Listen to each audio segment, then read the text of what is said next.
Amen. Are you blessed? Amen. Sino po dito yung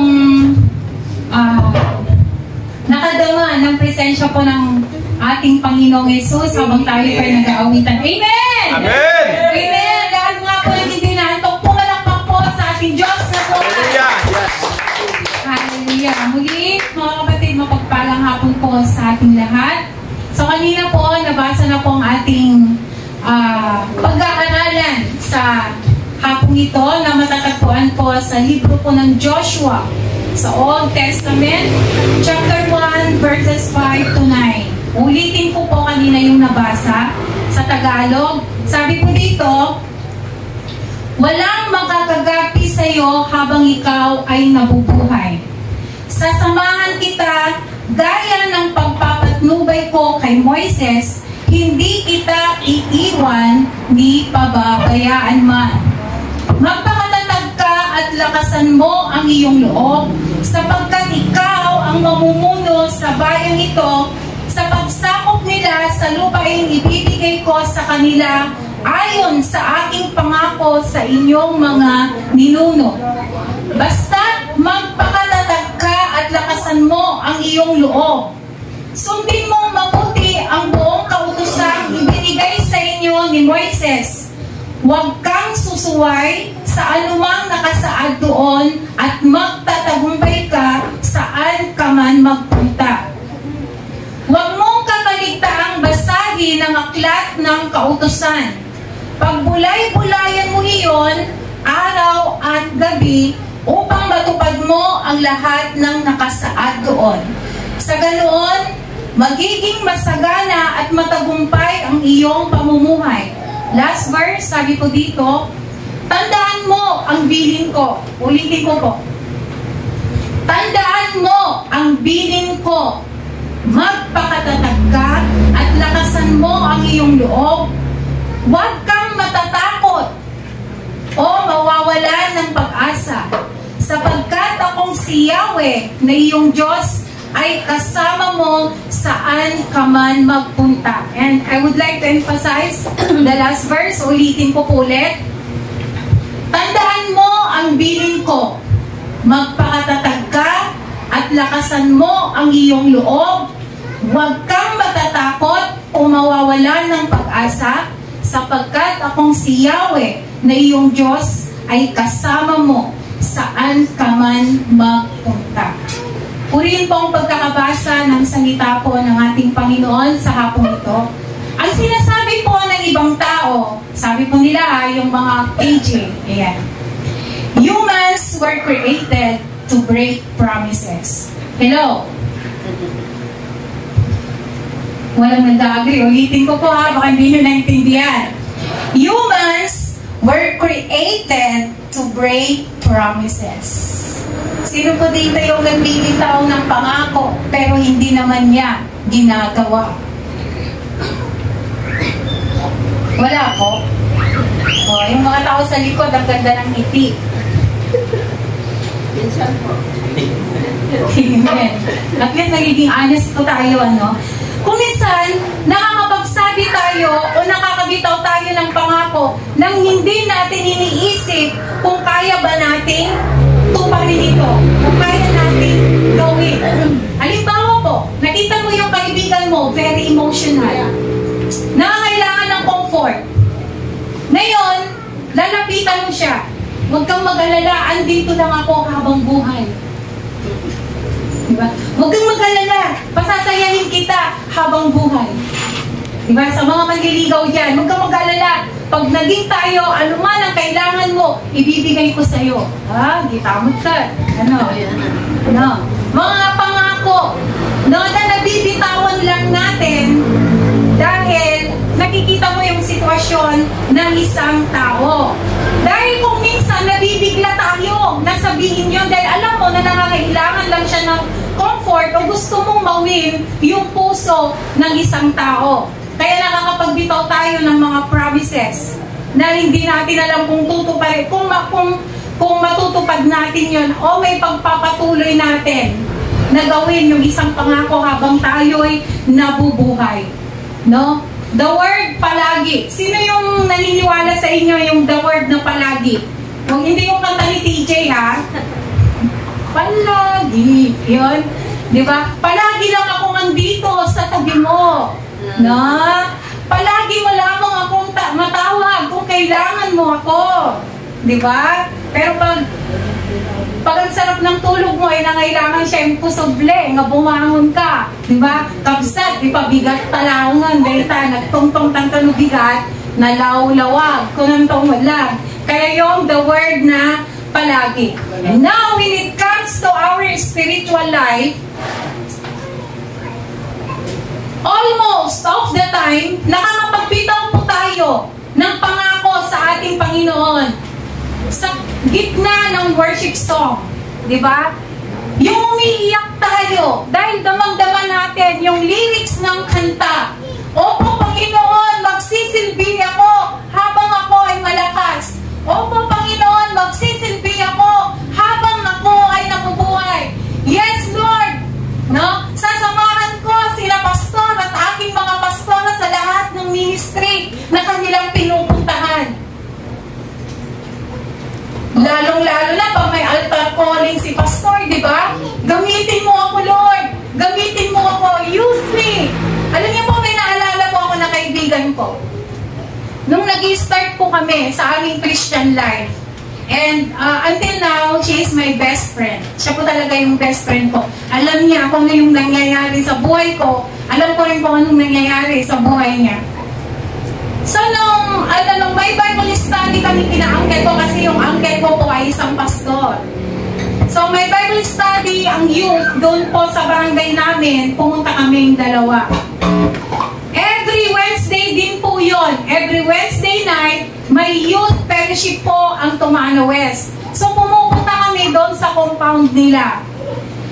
Nung nasanay na po kami sa ganong sistema, very emotional siya that time. Ang kanta po nun, hindi ko makakalimutan. Kung alam niyo po yung kanta na Ilocano ng Awan sa Bali na Diyos ko. Sino pong nakakalam nun? Amen. Yun yung kanta namin nun. Kaya alam mo lang kami sa mga Ilocano songs. Alam niyo, tinas niya yung dalawang kamay niya. Naglulundag. Nagulat nga ako kasi nasasagi niya yung yung mukha ko. Kaya naglulundag na siya. Lord, hallelujah. Tapos bigla siyang lumuhod. Use me, Lord. Here I am. Gamitin mo ako, Panginoon. Use me, Lord. Ilang beses po niyang sinabi. So, nung pagkatapos po ng namin, ng gawain namin, umiiyak pa rin siya. Ayun ang bukang bibig niya. Use me, Lord. Use me, Lord. Here I am. Hanggang sa pumunta siya sa Bible school 4 years na kinuha niya. Nag-take siya sa Bible school. Na-graduate niya. Actually, yung mga ibang libro niya, hiniram ko. Graduate siya. Pagka-graduate niya, never niyang na-experience ang nag-preach sa loob ng simbahan. Bakit? Mukhang nakalimutan niya yung pangako niya sa ating Panginoon. Here I am. Use me, Lord. No? Dahil lang doon, kung minsan po kasi, kung andun po tayo sa praise and worship or altar calling, siya sa atin po natin yung ating puso. Am I just only emotional? O totoo yung puso ko na nakikipag-meet sa ating Panginoon Jesus? Nadadala lang ba ako sa kanta?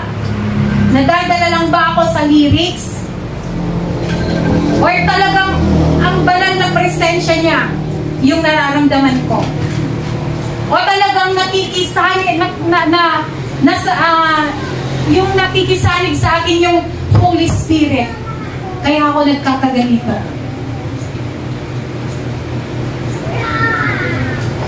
Kaya kung minsan, pag grabe yung iyak natin, nakakapagbitaw tayo ng pangako natin sa ating Panginoon.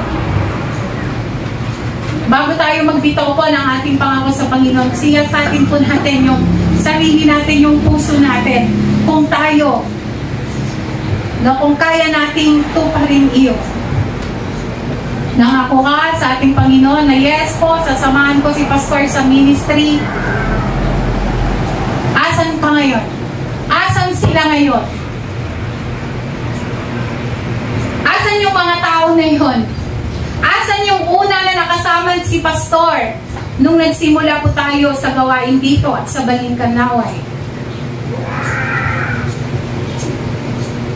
Kaya mahirap pong magbitaw ng pangako, no? Kaya humans were created to break a promises. No? Naalala ko pa po yung pinagmulan ko na church, yung main church ng Amazing Grace. Ano po, yung senior pastor po namin doon, yung founder po. Marami po kami sa loob ng simbahan. Maraming nagpapapray kada prayer, kasi may before preaching, may prayer request po yan. Ang daming pumupunta. Pastor, ipag-pray niyo po ako, mag-a-abroad po ako. Pag nakapag-abroad ako, pangako, Pastor, magbibigay ako dito sa ating simbahan. Magpa-project po ako dito sa ating simbahan. Ito namang pastor na to, sige, nilay hands niya, 2 kamay pa. No? Before na mag-fly, pinag-pray pa niya ng Panginoon ang maging piloto. No, ng eroplano na yon para maging safe and sound na makarating kung saan man bansa siya pupunta. Nakarating na siya doon, ilang years na siyang nagtrabaho, nakapagbakasyon na ni high and low sa pastor na nagpray sa kanya. Wala. Ni umated, kahit wala siyang ibigay ni umated, magpasalamat, mag-testimony sana, hindi na siya nagpakita. Nasaan yung pangako nila na tutulong sa ministry? Sometimes kilala lang po natin ang ating Panginoon kung very emotional tayo, but when it comes to wealth, nakakalimutan kung okay na ang pamumuhay natin. Iniiwasan na natin ang ating Panginoon. Remember, nakakapagbitaw po tayo ng promises sa ating Panginoon. No? Bakit kaya hindi natin natutupad minsan yung mga pangako natin sa ating Diyos? Bakit kung minsan ini-ignore na natin kung ano yung binitawan nating pangako sa ating Panginoon? Dito sa binasa po natin, ang bida po dito ay si Joshua. Sino po si Joshua? Si Joshua, siya po yung successor ni Moises. Siya yung tagapagmana ng leadership ni Moises. No? Nung namatay si Moises, sinabi ng Panginoon, ni Yahweh sa kanya, humanda ka. Yung previous po na verse nun. Kasi sa verse 5 po tayo nag-start Sabi ng Panginoong Diyos sa kanya, Joshua, humanda ka dahil ikaw ang magpapatuloy ng mga sinimulan ni Moises. Sa verse 5, doon na nagsimula ang ating Panginoong Diyos na paalalahanan si Moises. Ang pamagat po ng ating pag-uusapan sa hapong ito, the secret to having a committed heart. Ulitin ko po, the secrets to having a committed heart. Nung mamatay si Moises, doon na nga nilapitan ni Yahweh si Joshua. At sinabi niya, humanda ka, Joshua, dahil ikaw ang magpapatuloy sa mga sinimulan ni Moises. Bakit si Joshua ang pinili ng Panginoong Diyos? Nakita kasi, kung naalala niyo po yung istorya ng 12 spies, na inutusan sila ni Moises na manmanan yung lugar ng Kanaan. No? Yung 10 na spy natakot at ayaw na nilang magpatuloy. Pero may 2 na nagbigay ng good report tungkol sa lugar ng Kanaan. At nakita ni Yahweh kung paano yung dedikasyon ni Joshua na tulungan si Moises that time. Kaya si Joshua ang pinili ng ating Panginoong Jesus na magpatuloy sa mga ginawa ni Joshua. Ito yung mga sikreto po para maisagawa po natin ang ating mga binitiwang pangako sa ating Panginoon. Number 1, sa verse 5, sabi po dito,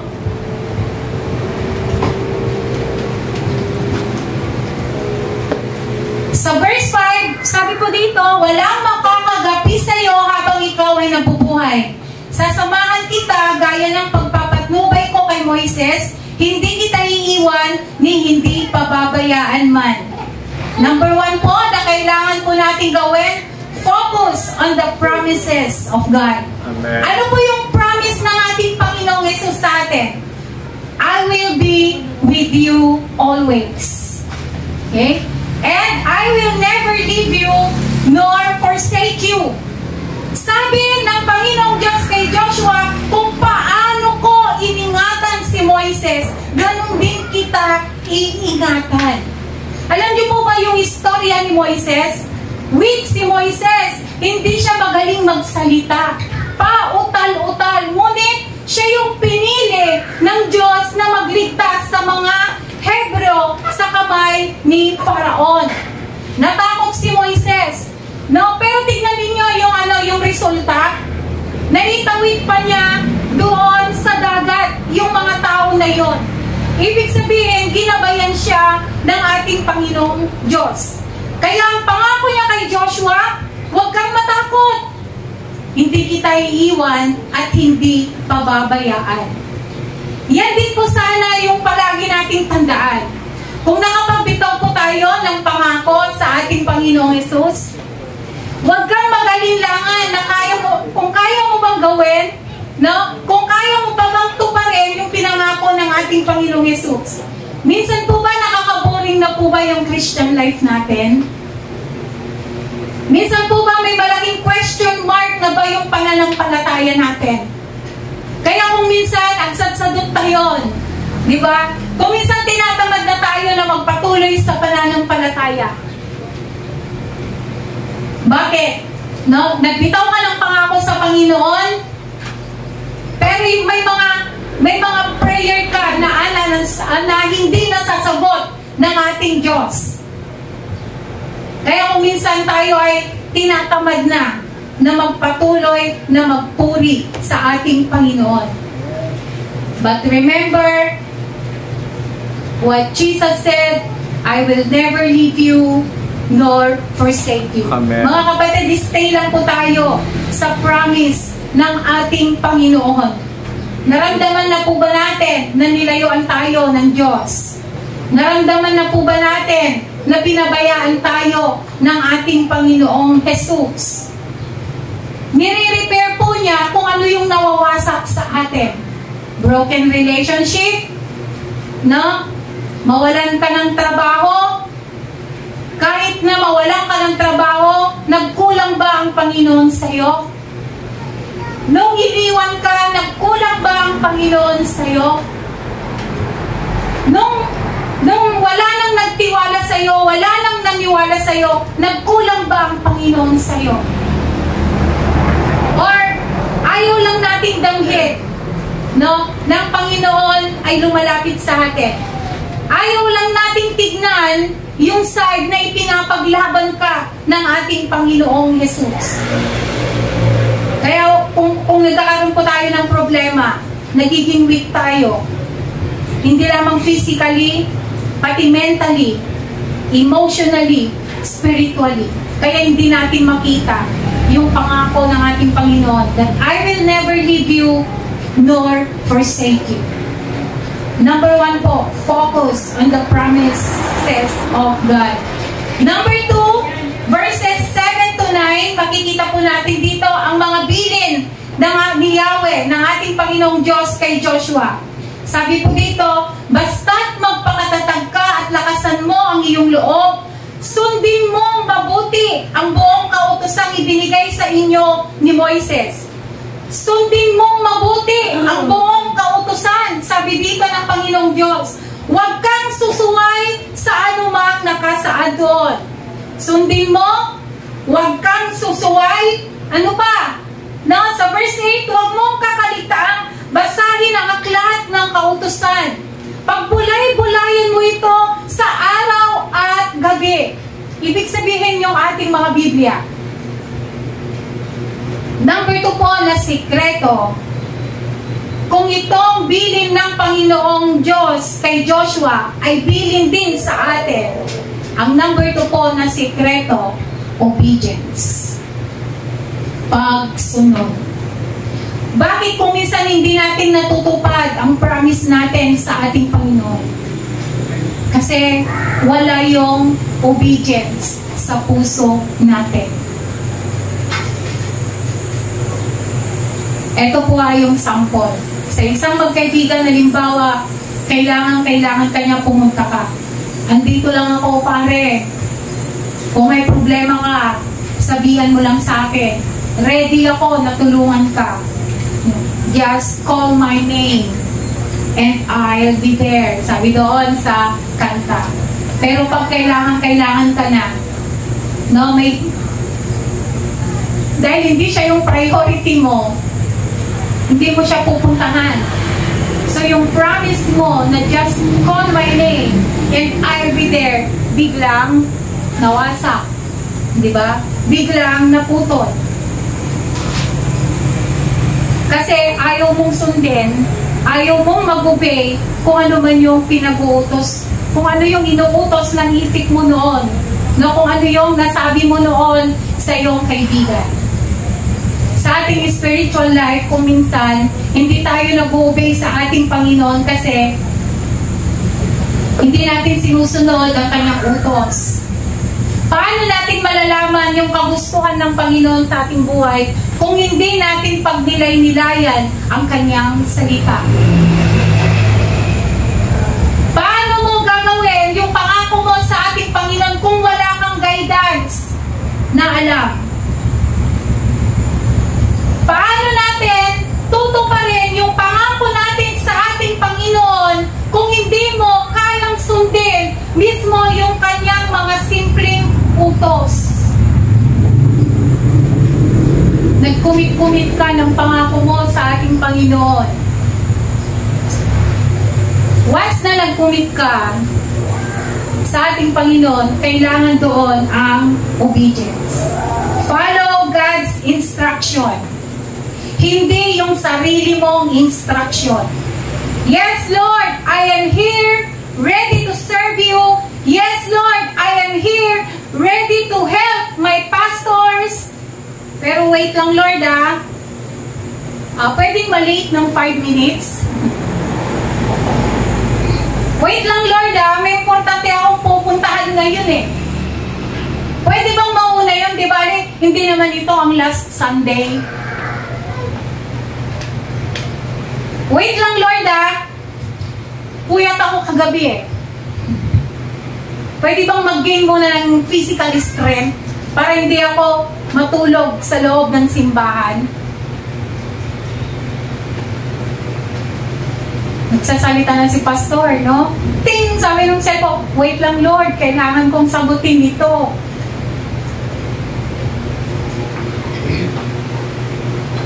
Diba?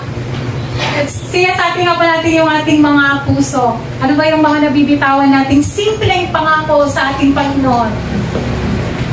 Pero simpleng instruction ng ating Panginoon ay mahirap po nating i-obey. Mahirap po nating sundin. Sabi pa doon, meditate the Word of God. Meditate. Hindi lamang natin basahin. Hindi sinabi doon na read day and night, kundi meditate. Pag bulay-bulayan, yung ano yung, kunwari yung kumakain ka, hindi na yung nguya ka ng nguya, tilmon ka lang at tilmon.